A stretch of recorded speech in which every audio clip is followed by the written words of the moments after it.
yudo ratiro kendo biro yudo nyathine mondo mi okaw nyathi mamare. Familia mar japuonjre moro ma jahigni 13 Homa Bay West Ward kar chung od bura ma Homa Bay Town bando ratiro mar nyargi mane obambi ma ochwo mi ich gi rawera moro dweche 3 mokalo. Jotelo moko ma kaunti no owuok oko mar kwedo timbe anjao ka gimedo duondgi e manyo ratiro ne nyathino. Familia mar nyathi ma nyako no ma ja grade 5 e skul primar moro e Central Kanyabale ka chud bura ma Homa Bay Town koro bando ratiro mar nyathigi no bang' kane obambe ma ochwo mich kod rawera moro mantie gweng' no.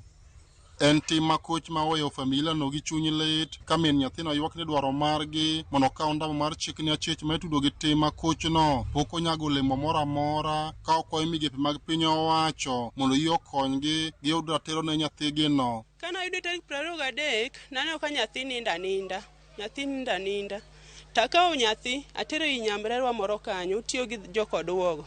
Koro kasetere to opime malaria okoyudi.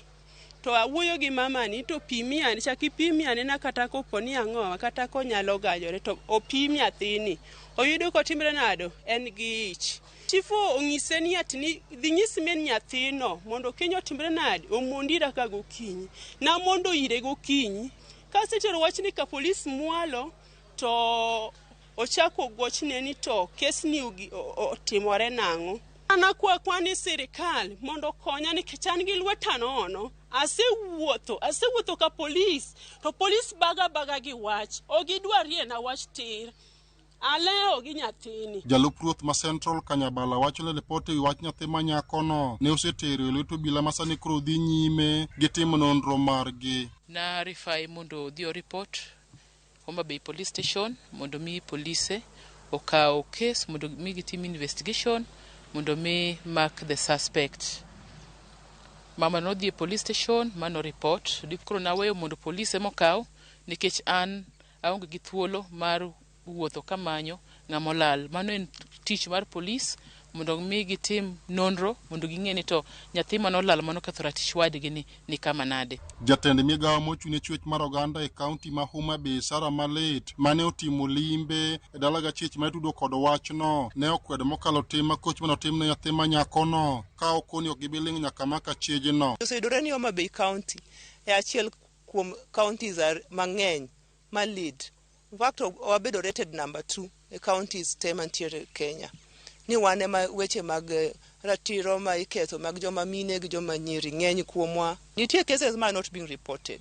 So nitie cases, major bit of it are being reported. Nayudo wach case ni kane nyathi mo no keth ratiche ni no dhi e thieth e Homa Bay referral to naka oting'no mondo ang'e ni ok dwa bed gi county ma nyithindo matindo dhi e clinic. Emiyo nakawo thuolo mara mondo awuoth gi nyathi mondo ang'e ni aki ma nyathino timne oyudre. Ka human rep e kaunti ma Homa Bay Joyce Osogo beno kwedo malit mokalo tim makoch no ka odwa ni tenda rita kwe e kaunti okaw okang' mapiyo ne achich ma itudo kod tim no. Nyathi ma nyako tang'eyo ni min gi en miyo machandore mapura mago amal mondo giyud chiemo kendo miyo maratego. Nyathine noyudo hinyruok maluor mar dende nokochiw makare kano make gi ng'ato e tie bel ni mondo dhi report ka education.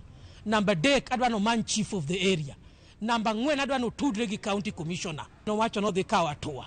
Akwaye gi ng'uono ni atua mano wacho no dhi timo cha ratich nyathini mondo miye.